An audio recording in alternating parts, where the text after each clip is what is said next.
السلام علیکم دوستوں، آج جیسے ہماری جو سیریز آمین میڈیا کی جانب سے گجرات کے اولیاء اللہ کے متعلق چل رہی ہے، تو جس شخصیت کا ہم نے انتخاب کیا ہے وہ جناب شہزاد بخاری صاحب ہیں، اور ان کا فیض دونوں خاندانوں سے، مطلب شاہ عالم صاحب کے بخاری خاندان سے بھی اور علوی خاندان شاہ علوی الحسینی خاندان سے بھی جاری ہے۔ تو ایسے جو شخصیت ہمارے بیچ بیٹھی ہے، آپ کو اسٹوڈیو پہ خیر مقدم کرتے ہیں بخاری صاحب۔ شاہ وجید علوی گجراتی ایک ایسی شخصیت، علمی شخصیت رہی ہیں کہ جن کی کتابیں الازہر مصر میں ان کی ٹیکسٹ بک کے طور پہ پڑھائی جاتی تھی، ایک ایسا ان کا ادبی مقام رہا ہے۔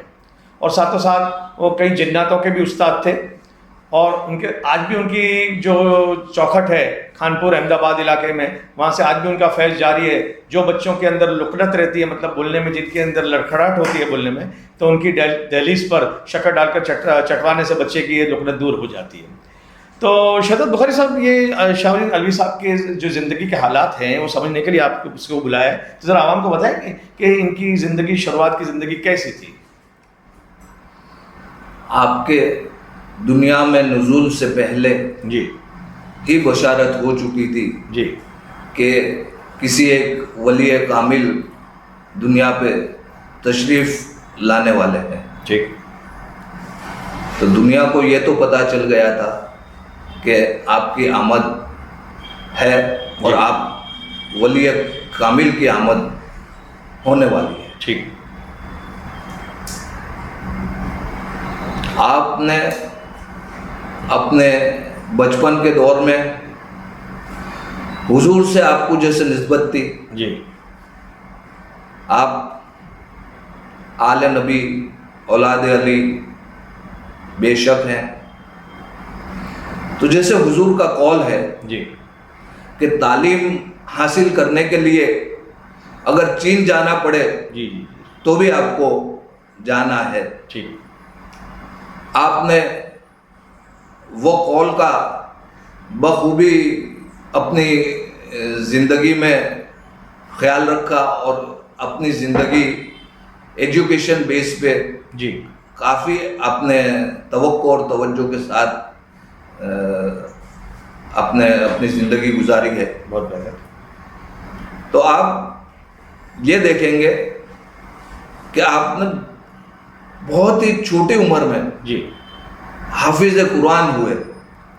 ان کی سن پیدائش کچھ بتا پائیں گے؟ آپ کی غالباً کون سی صدی کا معاملہ ہے یہ؟ قریباً آپ یہ ہجری اگر آپ کو میں بتاؤں تو ہو سکتا ہے کہ وہ 910 ہجری کے آس پاس 500 سال کا زمانہ گزر چکا ہے، قریباً 450 سال، 450 قریباً 450، ہاں 500 سال آپ کہہ سکتے ابھی جیسے جو ان کا عرصہ آپ کے آمد سے آپ 500 سال کہہ سکتے ہو۔ ٹھیک ٹھیک ٹھیک۔ لیکن آپ نے جب دنیا سے پردہ کیا جی تو وہ 998 ہجری تھی، برابر۔ اور اگر اس پہ غور کریں جی تو ہم یہ سمجھ سکتے ہیں کہ وہ قریباً 445 کے آس پاس کا عرصہ گزرا ہوا ہے۔ ٹھیک ٹھیک۔ اتنا وقفہ ہوا ہے۔ تو ان کے جو پیدائشی حالات تھے، جو ان کے بچپن کیسا گزرا، اس کے اوپر آپ کچھ روشنی ڈالیں گے؟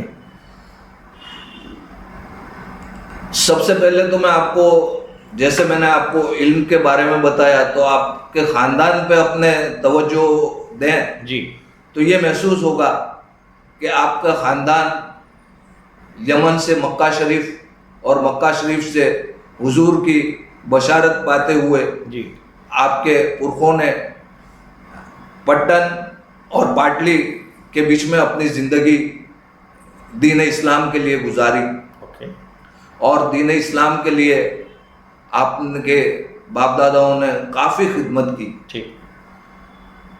نہیں، ان کے علم کے حساب سے جی آپ کے باپ داداؤں نے قضات کی۔ آپ ہر بادشاہ کے وقت میں چیف جسٹس رہا کرتے تھے۔ ٹھیک۔ اور آپ کے والد ماجد حضرت صاحب رسول اللہ صاحب بھی جب احمد آباد ہوا تو آپ چامپانیر آئے، اور آپ چامپانیر سے آپ نے قضات کی، وہاں کے آپ چیف جسٹس تھے۔ اور اسی عرصے میں آپ کے بچپن گزرا ہوا ہے. تو پاٹری میں جو دفن ہے وہ کون حضرت ہے؟ حضرت کا کیا تعلق ہے علی شاہ نلوی صاحب سے؟ آپ کے پردادا ہیں. ٹھیک ٹھیک حضور کے حضرت شاہجہان صاحب کے پردادا وہاں پہ آرام فرما ہے. ٹھیک. اچھا ان کی جوانی کے عالم میں جو حضرت کی جو زندگی تھی اس پہ کچھ بتائیے گا کہ ان کی شادی کا معاملہ اور ساتھ ساتھ میں ان کی جو انہوں نے جو ان کی علمی خدمات ہے اس کے اوپر کچھ روشنی ڈالیں گا؟ ضرور. جی. آپ کا توجہ اور توقع صرف اور صرف ایجوکیشن تھا. اچھا. آپ نے اس وقت ہر طریقے سے جی ایجوکیشن میں کافی مہارت حاصل کی. ٹھیک. اور 25 سال کے عمر میں آپ نے کافی کچھ علم حاصل کر لیا. صرف 25 سال کی عمر میں کافی کچھ علم حاصل کر لیا. سبحان اللہ. کسی وجہ سے آپ کے جو استاد تھے جی انہوں نے پردہ کیا. اچھا. تو آپ کو اس سے بہت افسوس ہوا کہ میں ابھی تو صرف 125 علم آپ سے حاصل کر سکا ہوں. اچھا. ابھی تک 125 علم اس کو کمتر سمجھتے تھے؟ کمتر سمجھے آپ, بہت ہی کمتر سمجھتے تھے. اور آپ کو دل میں رنجش تھی جی جی کہ میں اپنے استاد کا پوری طریقے سے فیض نہیں اٹھا پایا. ٹھیک ٹھیک. تو آپ کے دل میں یہ جو وسوسہ تھا حضور نے آپ کو بصارت دی. جی. اور حضور نے آپ کو نوازش عطا کی. اچھا. حضور کی کرم نوازش ایسی رہی کہ آپ نے ان کو جو کچھ بھی علم استاد سے حاصل کرنے کے باقی تھے وہ تمام اور اس کے علاوہ بھی علم آپ نے, بہت عمدہ بات کہی آپ نے, حضور نے آپ کو عطا کیے. اچھا.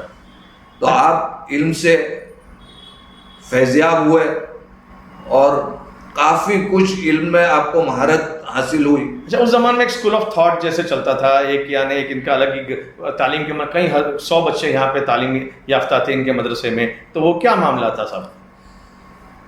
جب آپ تعلیم کے شعبے میں مکمل ہو گئے جی اور آپ کا وہ معیار تھا کہ آپ کو حیدر ثانی کہا گیا ہے. اچھا.